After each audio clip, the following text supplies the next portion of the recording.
Summer holidays வந்தாச்சு நம்ம GT Holidays வந்தாச்சு. GT Holidays, South India's #1 travel brand. மார்க்கெட்லயே கம்மி சேதாரத்துல இன்னும் 1% தள்ளுபடி கொடுப்போம். ஓகே, வைரநக கேரட்டுக்கு 5000 தள்ளுபடி கொடுப்போம். தள்ளுபடி திருவிழா. குறைந்த விலை நிறைந்த தரம், தங்கள் தேவைகள் அனைத்தும் ஒரே இடத்தில். ஜெயச்சந்திரன். வணக்கம். வணக்கம் பிருத்திவி. இன்னைக்கு இருக்கிற எல்லா செய்திகளுமே அதிமுகவை சுத்தி அல்லது அதிமுக சம்பந்தப்பட்ட செய்திகளா தான் இருக்கு. முதல் விஷயம் பாத்துக்கிட்டீங்கன்னா, அதிமுக தவிக கூட்டணி பேச்சுவார்த்தை நடந்துட்டு இருக்குன்னு சொல்லப்படுச்சு இல்லையா? அந்த விஷயத்துல இப்போ ஒரு முக்கிய கட்டத்தை அது எட்டி இருக்கு. அது என்ன, அது பின்னணி பேச்சுவார்த்தை நடத்துனது யாரு, எதனால இப்ப ஒரு முக்கிய கட்டத்துக்கு வந்திருக்கு, இதெல்லாம் பத்தி பேசிடுவோம். அதே மாதிரி சேலத்துல சிலுவம்பாளையத்துல எடப்பாடி பழனிசாமியை பாமக நிர்வாகி சந்திச்சு தொடர்பாகவும் 30 நிமிடங்கள் என்ன பேசினாங்க அப்படிங்கிற விவகாரம் தொடர்பாகவும் பார்த்துருவோம். அது அடுத்த கூட்டணிக்கான 2026க்கான அச்சாரமா அப்படிங்கிற கேள்விகள் எழுந்திருக்கு. அதுல நிறைய தகவல் கிடைச்சிருக்கு, அதையும் பார்த்துருவோம். அதே மாதிரி அதிமுகவோட தமிழகத்துக்கு விரைவில் வரப்போற அமித்ஷா ஒரு பேச்சுவார்த்தை நடத்த போறாரு. அதுதான் பாஜக சார்பா அதிமுகவோட பேசக்கூடிய கடைசி கட்ட பேச்சுவார்த்தை அப்படின்னு சொல்லப்படுது. அதையும் பத்தி பார்த்துருவோம். அதே மாதிரி கர்நாடக முதல்வருக்கு இப்போ ஒரு பெரிய நிம்மதி கிடைச்சிருக்கு. அது என்னங்கிறது பத்தியும் பேசிடுவோம். Welcome to sensation.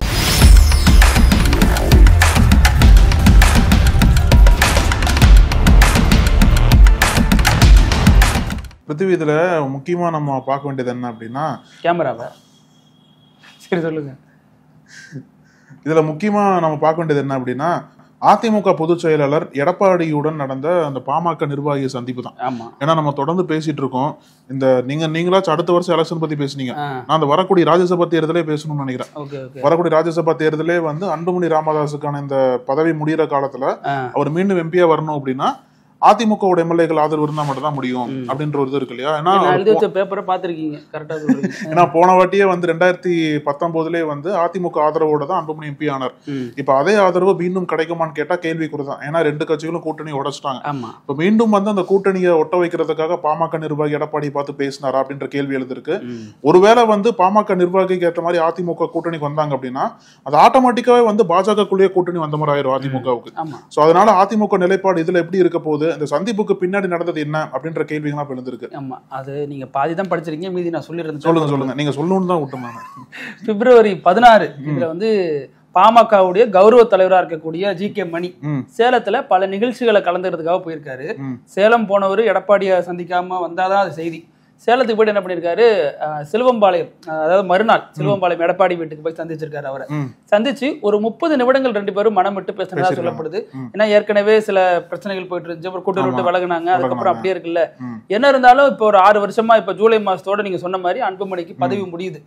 இந்த இது வந்து யாரால கிடைச்சிச்சுன்னா அதிமுகவினுடைய கூட்டணி இருந்ததுனாலையும் அதிமுகவுடைய எம்எல்ஏக்கள் ஆதரவாளர் தான் அவர் எம்பியா இருந்துட்டு வர்றாரு. கூட்டணி பிரிஞ்சதுனால இவங்க என்ன பிளான் பண்ணாங்கன்னா, டெல்லியில போயிட்டு நம்ம எம்பி சீட்டுக்கு ட்ரை பண்ணுவோம், ராஜ்யசபா எம்பிக்கு பாஜக மூலமா ட்ரை பண்ணுவோம். ஏன்னா அன்புமணி தான் பாஜகவோட நெருக்கமா இருக்காரு அப்படிங்கிற அடிப்படையில பல முயற்சிகளை மேற்கொண்டாங்க.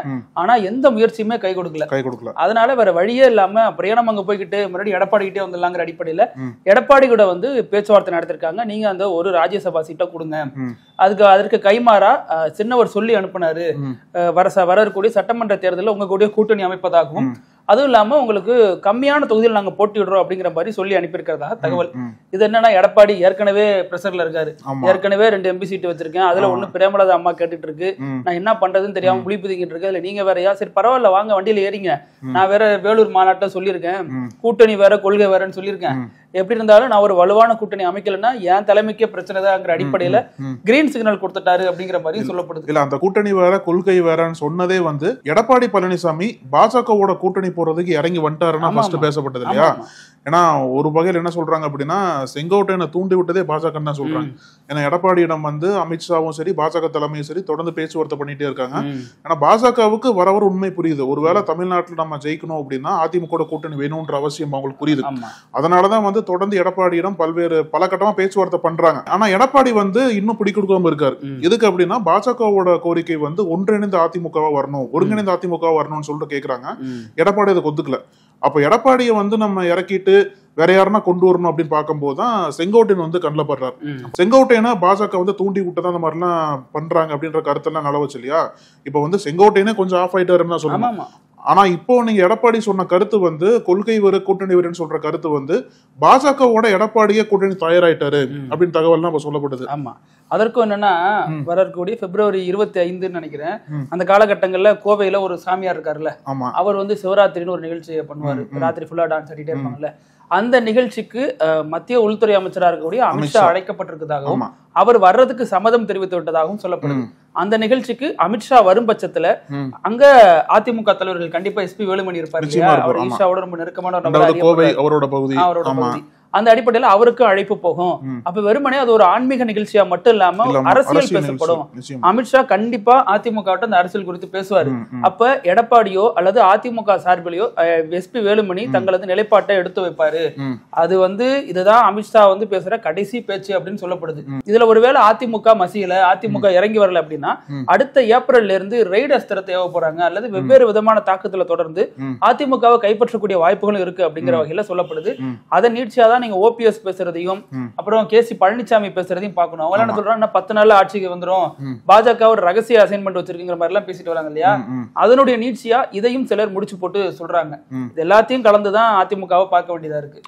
இதுல விஜய் வேற இப்ப போயிட்டு இருக்காரு இல்லையா, நீங்க சொல்லிட்டீங்கன்னா நான் எடுத்து பேசுறேன். இல்ல அடுத்து வந்து இந்த ஓபிஎஸ் பேசுனீங்க இல்லையா, ஓபிஎஸ்க்குமே வந்து இப்ப இந்த ஒரு அதிமுகக்குள்ள நடக்கிற சச்சரவு மூலியமா நம்ம கரை சேர்ந்துடலாமா, மீண்டும் வந்து நம்ம தலைமை பதவிக்கு வரலாமா அப்படின்லாம் பல்வேறு காய்நகர் போய் நிக்கல அப்படிங்கிறாரு கோவமா. ஆனா இன்னொரு பக்கம் பாத்தீங்க அப்படின்னா அவரு தான் தொடர்ந்து சொல்லிட்டே இருக்காரு.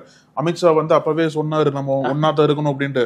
அமித்ஷா பச்சை கேட்காம போனது எடப்பாடியோட தப்புதான் சொல்லிட்டு பல்வேறு இடங்களை சொல்லிட்டு வராரு இல்லையா.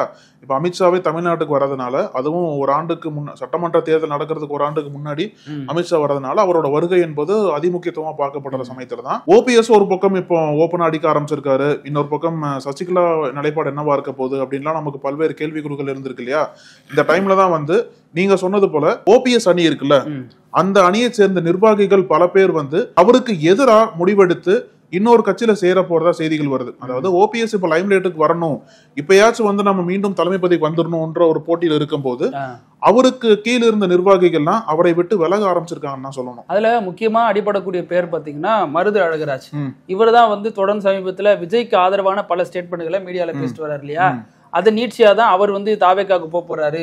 ஏன்னா இங்க இருக்கிறதே வந்து எந்த நம்பிக்கையில ஓபிஎஸ் கூட இருக்காங்கன்னா எப்படி இருந்தாலும் அதிமுக கூட ஒரு நாள் இவர் இணைச்சிருவாரு, ஏன்னா பிஜேபியில இவருக்கு லிங்க் இருக்குங்கிற நம்பிக்கையில தான் இருக்காங்க. அதுவும் இல்லாத பட்சத்துல எதுக்கு இங்க இருக்கணும் அப்படிங்கிற வழியில சிந்திக்கிறதாகவும் அப்படி சிலர் மூவ் ஆக போறதாகவும் தகவல் சொல்லப்படுது. இதுல அடுத்த கட்டமா நம்ம விஜய்னு எடுத்துக்கிட்டோம்னா தாவேக்கா அதிமுக கூட்டணிங்கிறது ரொம்ப காலமா பேசப்பட்டுட்டே வருது. அதுக்கான செய்திகள் வெளியாகும், தாவேக்கா தரப்புல இருந்து அதுக்கு மறுப்பும் வெளியாகும். ஆனா இதுக்கான பேச்சுவார்த்தை நடத்தப்படுது அப்படிங்கறத பலரும் வந்து உறுதிப்படுத்திட்டே வராங்க. அதை நீட்சியா சில தகவல்கள் என்ன சொல்லுது அப்படின்னா, இந்த பக்கம் எடப்பாடியோட மகன் மிதுனும் அந்த பக்கம் ஜான் ஆரோக்கியசாமி தான் இந்த பேச்சுவார்த்தைகளை நடத்திட்டு வந்தவங்க. அதன் தொடர்பாக தான் வந்து பேச்சுவார்த்தை நடந்துகிட்டு வந்துச்சு. ஆனா இப்ப அதுல ஒரு பெரிய சிக்கல் வந்திருக்கு. என்ன அப்படின்னா, ஃபர்ஸ்ட் வந்து விஜய் தரப்புல வந்து உங்களுக்கு இத்தனை சீட்டு வேணும், கிட்டத்தட்ட துணை முதல்வரா வரதுக்கு ஒத்துக்க மாட்டோங்கிற எல்லாம் பேசப்பட்டுச்சு. ஆனா எடப்பாடி பழனிசாமி என்ன சொல்லியிருக்காருன்னா, அதிமுகங்கிறது ஒரு பாரம்பரியமான கட்சி, அதற்கு இத்தனை ஆண்டுகால வரலாறுங்கிறது இருக்கு, அரசியல்ல இருந்த கட்சி, ஆட்சியில இருந்த கட்சி, மிக முக்கிய கட்சி, இது எப்படி உங்களுக்கு கூட்டணி கீழ வர முடியும் அப்படிங்கிற வகையில தான் வேலூர் நடந்த கட்சி நிகழ்ச்சியில அவர் சொல்லியிருந்தாரு. யாரோட தலைமையும் ஏத்துக்க போறதுல அதிமுக தலைமையில தான் கூட்டணி அப்படிங்கறத உறுதிப்பட சொல்லியிருந்தார். இது விஜய்க்கான மெசேஜ் அப்படின்னு சொல்லப்பட்டுச்சு. அந்த பேரத்துல என்ன நடந்திருக்கு, கூட்டணி பேரத்துல அப்படின்னா, அதிமுக தரப்புல என்ன சொல்லிருக்காங்கன்னா, நீங்க வந்து பவன் கல்யாண் தரப்புல நீங்க வந்துருங்க, பவன் கல்யாண் மாதிரி நம்ம அந்த ஃபார்முலா யூஸ் பண்ணிக்கலாம், அவர் வந்து முதல்வரா இருப்பாரு, நீங்க துணை முதல்வரா இருந்துருங்க, அதற்கான சீட்டு பேரங்க எல்லாம் பேசிக்கலாம் அப்படின்னு இருக்காங்க.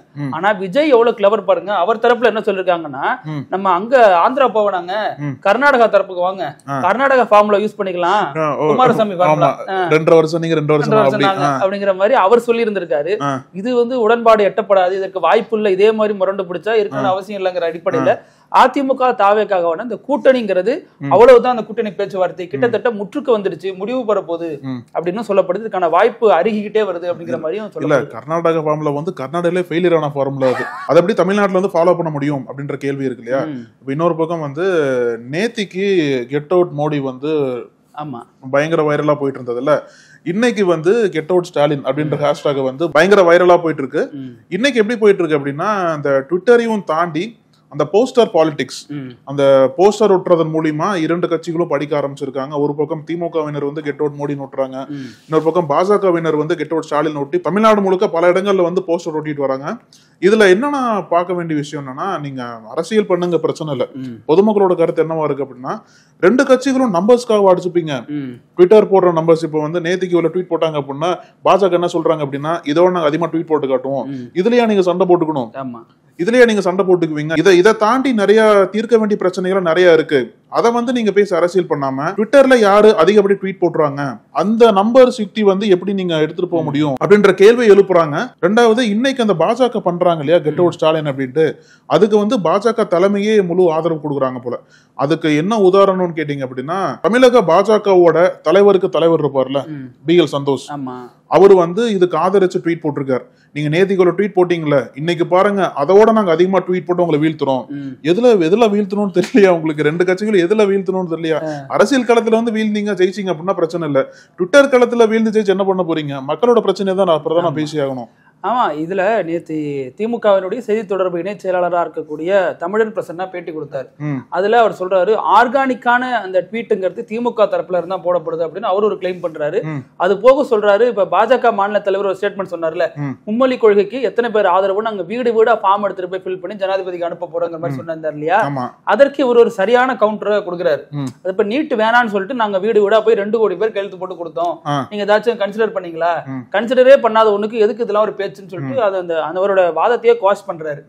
அப்புறம் அழகு நேத்து ஏதோ தனியா வர்றேன் அப்படின்னு சொல்லிட்டு இருந்தாரு, போனாரா இல்லையா? இல்ல அடுத்த வாரம் வரதா சொல்றாங்க. அப்படியா? அடுத்த வாரம் தனியா வரேன்னு சொல்லிட்டு இருக்காரு. வடிவேல் டயலாக் ஒரு பேச்சுக்கு சொன்னங்க, போற இடத்துல கூப்பிட்டாங்க போறது. அவருக்கு பதிலா அமர் பிரசாத் ரெட்டி வந்து அவர் வரமாட்டாரு நான் வரேன்னு சொல்லிட்டு நிக்கிறாரு. சீரியலா இவருக்கு பதில் இவருங்கிறது புரியலையே. எப்படியோ இது வந்து அரசியல் ரீதியான மோதல்ங்கிறது பெரிய அளவுல போகாம பாத்துக்கிறதும் தமிழக அரசுக்கு ஒரு இதாதான் இருக்கும். அப்புறம் இந்த மத்திய கல்வி அமைச்சர் தர்மேந்திர பிரதான் அவர் சொல்ற அந்த ஸ்டேட்மெண்ட்ங்கிறது சர்ச்சை ஆயிட்டே வந்துச்சு இல்லையா? ஃபர்ஸ்ட் சொன்னாரு, நீங்க சவுத் இந்தியாலாம் நீங்க கற்ற வரிக்கு ஏற்ப நிதி கேட்கறதே ஒரு அற்பத்தனமானதுன்னாரு. அதற்கப்புறம் தமிழக அரசு வந்து இதை ஒத்துக்கிட்டே ஆகணும், மற்ற ஸ்டேட்லாம் ஒத்துக்கிறப்ப உங்களுக்கு என்ன பிரச்சனை அப்படின்னு தூண்டி விட்டாரு. எல்லாம் பண்ணிட்டு இப்ப என்ன சொல்றாருன்னா, அரசியல் பண்ணாதீங்கன்னு தமிழக அரசியல் கட்சிகளை பார்த்து சொல்றாரு. இது ரியாக்ட் பண்றதே அரசியல் பண்றதுன்னு சொல்றாரு. ஃபர்ஸ்ட் அடிச்சதே அவர் தான், அதுக்கான ரியாக்ஷன் தானே தமிழக கட்சிகள் எல்லாம் கொடுக்குறாங்க. கண்டென்ட் நீங்க தான் கொடுத்தீங்க, கண்டென்ட் கொடுத்தது நீங்க, அடிச்சது நீங்க. ரியாக்ஷன் வந்து இங்க இருந்து பண்ணதுக்கு நீங்க வந்து தமிழக அரசியல் கட்சிகளை பார்த்து அரசியல் நீங்க தான் பண்றீங்கன்னு சொல்லிட்டு குற்றச்சாட்டு சொல்றாரு. ஒரு கடிதமும் எழுதியிருக்காரு. அதுல வந்து தமிழக அரசு வந்து இதுல இந்தி திணிப்புங்கிறது தேவையில்லாம சொல்லிட்டு வருது, ஒரு உயர் பொறுப்புல இருக்கிறவங்க இந்த மாதிரி விஷயங்களை பரப்பக்கூடாது, இப்படி நீங்க PMST திட்டத்தை ஏத்துக்கலன்னா உங்களுக்கு கிட்டத்தட்ட 5000 கோடி ரூபாய் இழப்பு வரும் அப்படிங்கிற அடிப்படையில மறுபடியும் ஒரு பிளாக்மெயில் மாதிரி தான் பண்றாரு. இதை எதிர்த்து திமுக எல்லாம் இப்ப தொடர்ந்து குரல் கொடுத்துட்டு வராங்க. இருந்தாலும் ஒரு மத்திய அமைச்சர் இப்படி வந்து தொடர்ந்து ஒரு அரசு நெருக்கிக்கிட்டே வராரு. அந்த அரசோட கொள்கைன்னு ஒண்ணு இருக்கு, இருமொழி கொள்கைன்னு அந்த அரசு வச்சிருக்கு. அந்த அரசுக்கான ஒரு சுயாட்சி, ஒரு தன்னாட்சிங்கிற உரிமை எதுவுமே கொடுக்காம முழுக்க முழுக்க ஒரு அடிமை அப்படிங்கிற அடிப்படையில் நடத்துறது எப்படி சரியாகும் அப்படிங்கிற கேள்விகளும் இப்ப எழுந்திருக்கு. இன்னொரு பக்கம் பாத்தீங்கன்னா, கர்நாடகால சித்தராமையாவுக்கு ஒரு பெரிய நிம்மதி கிடைச்சிருக்கு. என்னன்னா, அவரை தொடர்ந்து பல வருடங்களா தலைவலிக்குள்ளாக்குன்னா அந்த முத்தா ஸ்கேம் இருக்கு இல்லையா? ஆமா, அந்த முத்தா ஸ்கேம் வந்து இவர் மேல ஒரு குற்றச்சாட்டு வச்சாங்க பாஜகவினர். என்ன அப்படின்னா, இவரோட பேர்லயும் இவரோட மனைவி பேர்லயும் வந்து சட்டவிரோதமா நிலங்கள் வந்து ஒதுக்கீடு செய்யப்பட்டது அப்படின்ற குற்றச்சாட்டு வந்து சித்தராமையா மீது தொடர்ந்து வைக்கப்பட்டது. அதுதான் அங்க பிரதான அரசியலும் பாஜக செட் பண்ணாங்க. அங்க தொடர்ந்து போராட்டம் பண்ணாங்க, அப்படி எல்லாம் பண்ணாங்க இல்லையா? இதுக்கு அகைன்ஸ்டா வந்து கவர்னர் இடத்துல மனுலாம் சில பேர் கொடுத்தாங்க, சித்தராமையா வந்து விசாரிக்கணும் அப்படின்னு சொல்லிட்டு கொடுத்த போது கவர்னர் வந்து அப்ரூவ் பண்ணார். அவர் CM இருக்கிற சித்தராமையா நீங்க விசாரிக்கலாம்னு சொல்லிட்டு அப்ரூவ் பண்ணதுக்கு அப்புறம் விசாரணை எல்லாம் ஒரு பக்கம் நடந்துட்டு இருந்த சமயத்துலதான் இத வந்து பிரதானமா விசாரிச்சுட்டு வந்த கர்நாடகா லோக் ஆயுக்தா போலீசார் வந்து இதுல வந்து சித்தராமையாவுக்கு எதிராக எந்த விதமான எவிடன்ஸும் இல்ல, ஆதாரங்கள் எதுவுமே இல்லைன்னு சொல்லிட்டு சமீபத்துலதான் அறிக்கை ஒண்ணு கொடுத்தாங்க. அப்ப வந்து என்னன்னா, சித்தராமையாவுக்கு அகைன்ஸ்டா குற்றச்சாட்டை இல்ல, அவர் ஊழலே பண்ணலன்னு சொல்லிட்டு தான் அங்க காங்கிரஸ்காரங்க சொல்லிட்டு வராங்க. ஒரு கர்நாடக லோக் ஆயுக்தாங்கிறது கர்நாடக அரசின் கீழே வருமா அல்லது மத்திய அரசு கீழே வருமா? இல்ல, அது எப்படின்னா, கர்நாடகால இருக்கக்கூடிய ஒரு இண்டிபெண்டன்ட் அமைப்புன்னு சொல்றாங்க. எப்படி மத்திய அரசுக்கு CAG இருக்கு இல்லையா? CAG வந்து இந்தியா முழுக்க எங்கன்னா ஊழல் நடக்குதா அப்படின்றத விசாரணை பண்ணி வெளியில கொண்டு வருவாங்க. அந்த மாதிரி வந்து லோகாயுக்த அமைப்பு வந்து கர்நாடக அரசாங்கத்துல ஊழல் நடக்குதா அப்படின்றத விசாரிச்சு வெளியில கொண்டு வருவாங்க. இந்த மாதிரி ஒரு அமைப்பு தான் வந்து சித்தராமையாவுக்கு அகைன்ஸ்டா பதியப்பட்ட அந்த வழக்கை விசாரிச்சு வந்தாங்க. CBI ED மாதிரி சுதந்திரமா தான் இருக்கு அப்படின்னு சொல்றாங்க. இந்த அமைப்பு தான் சித்தராமையாவுக்கு அகைன்ஸ்டா எந்த விதமான ஆதாரமே இல்லைன்னு சொல்லிட்டு விடுவிச்சிருக்காங்க. இதுல என்ன பார்க்கணும் அப்படின்னா, சமீபத்துல இந்த வழக்கை வந்து இடி விசாரிக்கணும்னு சொல்லிட்டு மனு எல்லாம் போட்டாங்க. ஆனா அந்த மனுவை விசாரிச்ச உயர்நீதிமன்றம் என்ன சொல்லுச்சு அப்படின்னா, ஏற்கனவே இது வந்து லோகாயுக்தா போலீஸ்ல இருக்கு, நீங்க இடி விசாரணை இப்ப தேவையில்லைன்னு சொல்லிட்டு அது தள்ளுபடி பண்ணிட்டாங்க. இப்ப லோகாயுக்தா போலீஸ் வந்து சித்தராமையா விடுவிச்சதன் காரணமாக மீண்டும் வந்து இடி இதை எடுத்து விசாரிக்க வாய்ப்பு இருக்கா அப்படின்னு பார்க்கப்படுது. ஆனா இப்ப வந்து இந்த வழக்கில் இருந்து சித்தராமையாவுக்கு அகைன்ஸ்டா எந்த சாட்சியுமே இல்ல அப்படின்னு வந்ததுனால அவருக்கு ஒரு பெரிய நிம்மதின்னு சொல்றாங்க. ஏன்னா இந்த வழக்கு தான் அவர் போட்டு பல ஆண்டுகளை வாட்டிட்டு வந்தது, ஒரு பெரிய தலைவலி கொடுத்ததுன்னு சொல்லணும். இந்த வழக்கின் காரணமாக தான் காங்கிரஸ் கட்சிக்குள்ளேயே அங்க பல்வேறு அரசியல் விரிசல்லாம் எழ ஆரம்பிச்சது. சித்தராமையா வந்து இந்த வழக்குல வந்து தண்டிக்கப்பட்டுருவாரு, சித்தராமையா வந்து குற்றம் சாட்டப்பட்ட, அதனால வந்து சித்தராமையாவை சிஎம் பதவியில இருந்து விலக்கிடணும்னு சொல்லிட்டு ஆப்போசிட் கேங் இருக்காங்கல்ல, டி.கே. சிவகுமார், என்னதான் வெளிப்படையா வந்து 2 பேரும் ஒன்னா தெரிஞ்சாலுமே டி.கே. சிவகுமாருக்கு அந்த சிஎம் பதவி மேல ஒரு கண் இருந்துட்டே இருக்கு. நம்ம கர்நாடகா ஃபார்ம்ல அங்கேயும் இருக்குல்ல, 2023 ஜெயிச்சு வந்தாங்க, 2.5 ஆண்டுகள் பேசிதான் அங்க இது பண்ணாங்க. ஆனா சித்தராமையா என்ன சொல்றாரு அப்படின்னா, தொடர்ந்து நான் தான் சிஎம் இருப்பேன்னு சொல்ல போக டி.கே. சிவகுமார் வந்து கொந்தளிச்சு போயிருக்காரு, அது எப்படி நீங்க இருக்கலாம் அப்படின்ற மூலியமா அவரோட ஆதரவாளர்கள் சேர்ந்து சித்தராமையாவுக்கு அகைன்ஸ்டா ஒரு இதை செட் பண்றாங்க. இவர் வந்து ஏற்கனவே குற்றச்சாட்டு இருக்கு அப்படின்னு சொல்லிட்டு பல அமைச்சர்கள்லாம் ஒன்று கூடி சித்தராமையாவுக்கு மாற்றா யார் சிஎம்ஆ வரணும் அப்படின்ற பேச்செல்லாம் பல மாதங்கள் நடந்தது. ஆனா இந்த டெல்லி தேர்தல் இருக்கிற சமயத்துல காங்கிரஸ் தலைமை என்ன சொல்றாங்க அப்படின்னா, உங்களோட சண்டையெல்லாம் கொஞ்ச நாள் மூட்டை கட்டி வைங்க, டெல்லி தேர்தல் வருதுன்னு சொல்லிட்டு காங்கிரஸ் தலைமை சொன்னதுக்கு அப்புறம் கர்நாடகால கொஞ்சம் அந்த சண்டையெல்லாம் ஓய்ந்தது. ஆனா டெல்லி தேர்தலுக்கு அப்புறம் காங்கிரஸ் படுதோல்வி அடைஞ்சதுக்கு அப்புறம் மீண்டும் கர்நாடகத்துல இப்ப வந்து சண்டை வந்து மீண்டும் எழ ஆரம்பிச்சிருக்கு. ஒரு பக்கம் சித்தராமையாவுக்கு கிடைச்ச அந்த ஆதரவான தீர்ப்பு என்பது அவரோட அரசியலுக்கு வலு சேர்த்துக்குன்னு தான் சொல்லணும். எனக்கு தான் தப்பே பண்ணல, இப்ப நான் எதுக்கு விலகணும்னு சொல்லிட்டு அவர் கேட்க வாய்ப்பு இருக்கு.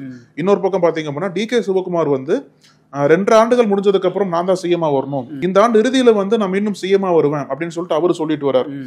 இந்த தீர்ப்பு வந்து சித்தராமையா கொஞ்சம் வலு சேர்த்திருக்கு, டி.கே. சிவகுமாருக்கு கொஞ்சம் பின்னடைவன் தான் தந்திருக்குன்னு சொல்லணும் அரசியல் ரீதியா. அப்புறம் நம்ம நிகழ்ச்சியோட கடைசி பகுதியான இப்படியுமா நடக்கும், உண்மையிலேயே இப்படியுமா நடக்கும் அப்படிங்கிற மாதிரி தான் அந்த சம்பவம் இருக்கு. டெய்லியே தான் பார்த்துட்டு இருக்கோம். இதுல உத்தரப்பிரதேசத்துல கும்பமேளா நடந்துட்டு இருக்கு இல்லையா, இந்த கும்பமேளா இன்னும் ஒரு வாரத்துல கிட்டத்தட்ட முடிய போகுது. இப்ப நீண்ட நாட்களா நடந்துட்டு வருது. அதுல கும்பமேளால தீ விபத்து வந்துச்சு, அதுல சிலர் உயிரிழந்தாங்க, பல காயம்பட்டாங்க.